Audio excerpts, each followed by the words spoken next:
सुप्रभात बच्चों, मैं अमरजीत कौर एएम के क्लासेस में आप सभी का स्वागत है। आज हम हास्य बाल कवि सम्मेलनम के बारे में पढ़ेंगे। ये हमारा चतुर्थ पाठ है। हास्य बाल कवि सम्मेलनम का अर्थ हुआ छोटे छोटे बच्चों का हंसी मजाक वाला कवि सम्मेलन। कवि सम्मेलन आप लोगों ने देखा होगा ना, सुना होगा, जिसमें कि बहुत से लोग हर विषयों पर अपनी कविता पाठ करते हैं। तो ये जो कविता पाठ है, ये छोटे छोटे बच्चों के द्वारा कविता पाठ किया गया है। और जो पूरा कविता पाठ है ये हंसी मजाक पर आधारित है। इस काव्य को इन्होंने आधुनिक वेद को लेकर ही बनाया है। आइए इसका अनुवाद हम देखते हैं। विविध वेशभूषाधारिणा चत्वारः बालकवयः मंचस्य उपरि उपविष्टा सन्ति। जैसा कि चित्र में आप लोग देख पा रहे हैं कि विभिन्न प्रकार की वेशभूषा पहनकर चार बाल कवि मंच के ऊपरी मतलब ऊपर बैठे हैं। अधः श्रोतारः हास्य कविता श्रवणाय उत्सुका सन्ति कोलाहलं च कुर्वन्ति। अध मीन्स नीचे, और नीचे जो श्रोतागण हैं वह हास्य बाल कविता सुनने के लिए उत्सुक हैं और शोर भी कर रहे हैं। अधिकतर होता है ना, जब कवि सम्मेलन होता है या कोई प्रोग्राम होता है तो श्रोता नीचे बैठते हैं, प्रोग्राम शुरू होने के पहले उसका उत्सुकता से इंतजार करते हैं। संचालक अलम कोलाहलेन। संचालक ने क्या कहा? कोलाहल मत करो। अलम का मतलब होता है मत, कोलाहल शोर मत कीजिए। अद्य परम हर्षस्य अवसरः। आज बहुत ही हर्ष का विषय है। यत् अस्मिन् कवि सम्मेलने काव्यहन्तारः काल्यापकाश्च भारतस्य हास्य कवि धुरंधरः समागतः सन्ति। जो संचालक महोदय हैं उन्होंने क्या कहा कि अरे शोर मत करो, आज बहुत ही हर्ष का विषय है कि हम सबके सामने काव्य हंतारह, काव्य की हत्या करने वाले और आपका समय बर्बाद करने वाले भारत के हास्य कवि धुरंधर यहाँ पर पधारे हुए हैं।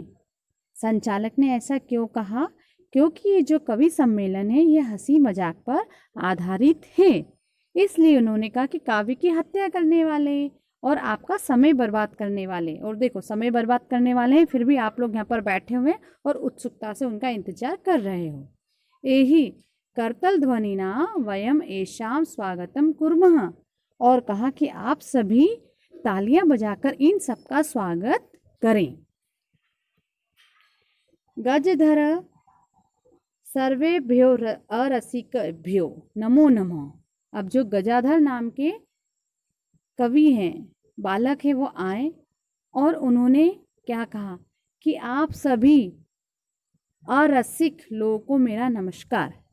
रसिक का मतलब होता है कि जो काव्य में रुचि लेता है, लेकिन जैसा कि हमने पहले ही बताया कि ये हंसी मजाक वाला है, तो वो बोल रहे हैं कि आप सभी नीरस जन है ना, अरसिक, आपको काव्य से कोई लेना देना नहीं है, आप सिर्फ यहीं पर ऐसे ही आए हो। प्रथम तावत अहम आधुनिकम वेदम उद्देश्य स्वकीय काव्यम श्रावयामि। मैं सबसे पहले आपको आधुनिक वेद, आधुनिक डॉक्टर के बारे में अपना काव्य सुनाता हूँ, सुनिए। वेदराजः नमस्तुभ्यं यमराज सहोदर, यमस्तु हरति प्राणान वेद प्राणान धनानि च। क्या कहा उन्होंने? गजाधर ने क्या कहा? वेदराज कि हे वेद, तुझे मेरा नमस्कार, तुम यमराज के भाई हो। हे वेद, यमराज के भाई, तुम्हें मेरा नमस्कार। यमराज तो क्या करता है? प्राणों को हरता है। जब मृत्यु होती है तो यमराज क्या करता है? अपने प्राणों को हर लेता है। लेकिन वेद, तुम तो उससे भी ज़्यादा महान हो, क्योंकि आप प्राण तो लेते लेते और साथ में हमारा धन भी ले लेते हो, अर्थात इतना बिल बना देते हो कि व्यक्ति उस बिल की रकम देखते ही उसकी मृत्यु हो जाती है। तो आप तो यमराज से भी बढ़कर हो, आप यमराज के भाई हो, आपको मेरा नमस्कार। उनका इतना कहना था कि सभी लोग जोर जोर से हंसने लगते हैं। हा हा हा हा हा। कालांतक, अब कालांतक आए, काल का अंत करने वाला कालांतक। अरे वेदास्तु सर्वत्र परंतु न ते मादृशः कुशलः जनसंख्या निवारणे। अब कालांतक ने क्या कहा कि अरे ऐसे वेद तो हर जगह मिल जाएंगे, लेकिन मेरे जैसा कुशल जनसंख्या निवारण वाला, जनसंख्या वृद्धि को रोकने वाला, ममापि काव्यम इदम श्रुण्वन्तु भवन्तः, आप सब लोग मेरे काव्य को भी तो सुनिए। जो अभी गजाधर ने सुनाया, ऐसे वेद तो हर जगह मिल जाएंगे, अब आप मेरे जरा काव्य को सुनिए। वो सुनाते हैं। चिताम प्रज्वलिताम दृष्ट्वा वेदो विस्मया पागतः, न अहम गतो न मे भ्राता कस्य एदम हस्तलाघवम। चिता, चिता को जलती हुई देखकर, अब ये जो बता रहे हैं कि जो वेद है, जनसंख्या निवारण वाले मेरे जो वेद है, ये कहीं से गुजर रहे हैं, तो इन्होंने देखा कि कोई चिता जल रही है। तो चिता को जलती हुई देखकर वेदराज जी को बड़ा ही आश्चर्य हुआ। वो विस्मय में पड़ गए कि अरे, ना तो मैंने इनका इलाज किया और ना ही मेरे भाई ने, तो ये किस प्रकार ये व्यक्ति चिता पर पहुंच गया। सोचने वाली बात है कि ना तो मैंने इसका इलाज किया, ना ही मेरे भाई ने, तो फिर ये किसके हाथ की सफाई है। इतना सुनते ही सभी लोग जोर जोर से हंसने लगते हैं। तुंदिलः, तुंदस्य उपरि हस्तम आवर्तयत। अब तुंदिल, तुंदिल का मतलब होता है तोंद। अब जैसा आपने काव्य सुना रहे हैं, वैसे ही इनके नाम भी इन्होंने अपने रखे हुए हैं। तो जो तुंदिल है, वो तुंदिल अपनी तोंद के ऊपर हाथ फेर रहा है। ये नाटक है ना, अब सामने वो आए हैं तो अपने वो हाव भाव भी तो दिखाएंगे, तो वो अपने तोंद के ऊपर हाथ फेरता है। तुंदिलो अहम भो ममापि इदम काव्यम श्रूयताम जीवने धारेताम च। तुंदिल अपनी तोंद पर हाथ फेरते हुए कहता है कि मैं तुंदिल हूँ, मेरा भी काव्य सुनिए और अपने जीवन में इसको धारण कीजिए। पराण्णम प्राप्य दुर्बुद्धेः मां शरीरे दयाम कुरु, पराण्णम दुर्लभम लोके शरीराणि पुनः पुनः। तुंदिल ने क्या कहा कि दूसरों के अन्न को देखकर, जैसे कि आपको किसी ने खाने पर बुलाया है, आप कहीं खाना खाने गए हैं, तो दूसरे के अन्न को देखकर आपको अपने शरीर के ऊपर दया नहीं करनी है। माँ शरीरे दया करो, आपको अपने शरीर पर दया नहीं करनी है। जाइए और खूब खाइए, चिंता मत करो कि पेट का दर्द होगा, दवाई लेनी होगी। अरे फ्री में खाने को मिल रहा है, फ्री में भोजन मिला है, तो खूब भर पेट खाकर आओ, और जब शाम को खाना खाने जाना है तो सुबह से भूखे रहो। वो ये बता रहा है तुंदिल कि दूसरा को जहाँ अपने को मुफ्त में यदि खाने को मिल रहा है तो भरपेट खाना खाइए। परान्नम दुर्बलम लोके शरीरानि पुनः पुनः, क्योंकि दूसरों का जो भोजन है, इनविटेशन, निमंत्रण तो बहुत कम मिलता है, दुर्लभ है संसार में, लेकिन ये शरीर तो फिर से मिल सकता है। क्या है, शरीर तो फिर आ जाएगा, फिर इलाज करा लेंगे, लेकिन दूसरे का फ्री का खाना नहीं मिलता। सर्वे पुनः अट्टहासम कुर्वन्ति, सभी बहुत जोर जोर से हंसने लगते हैं। चार्वाकः, अब चार्वाक जी आए। आम आम, ठीक है, सही बोला सही बोला। शरीरस्य पोषणम सर्वथा उचित एव, उचितम एव, क्या कहा, हाँ, शरीर का, शरीरस्य मतलब शरीर का पोषण करना, ध्यान रखना हमेशा उचित है। यदि धनम नास्ति तथा ऋणम कृत्वापि पौष्टिक पदार्थ ए भोक्तव्य।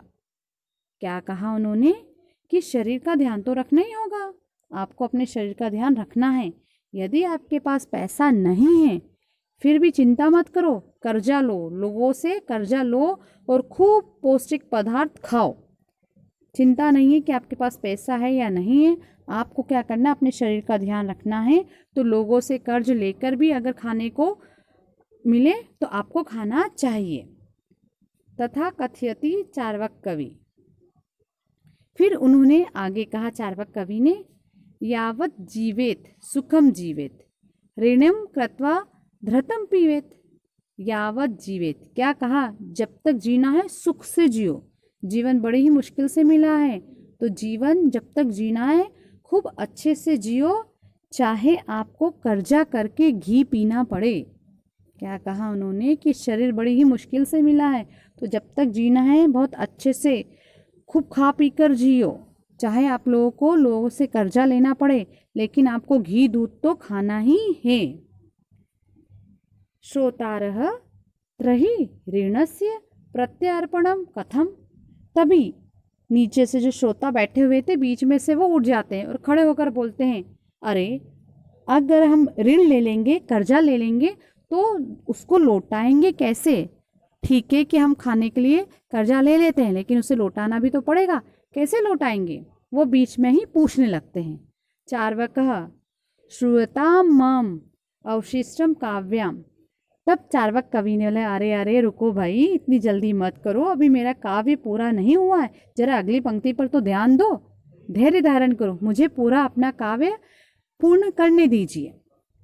धृतम पीवत्वा शमम कृत्वा ऋणम प्रत्यव्रत जनः।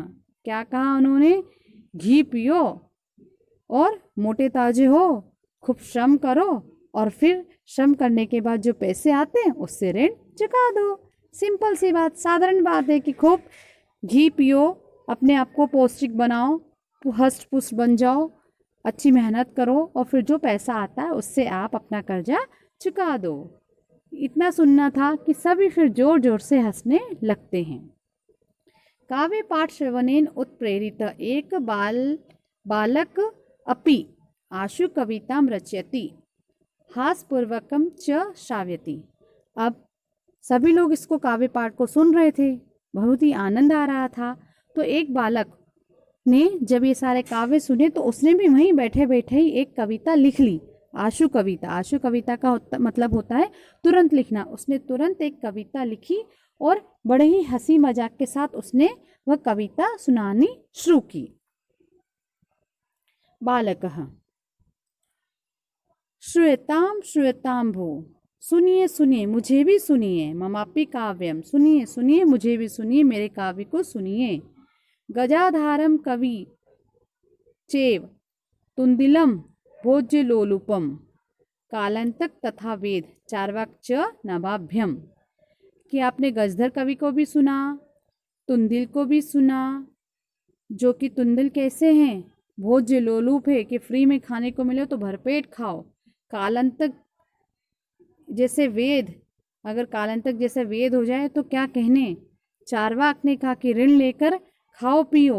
तो ऐसे धुरंधर कवियों को मेरा बहुत बहुत प्रणाम, बहुत बहुत नमस्कार। काव्यम शायित्वा हा हा हा इति कृत्वा हसति अन्ये चापि हसन्ति सर्वे गृहं गच्छन्ति। उसके काव्य को सुनना था कि सभी जोर जोर से हंसने लगते हैं और सभी अपने अपने घर को जाते हैं।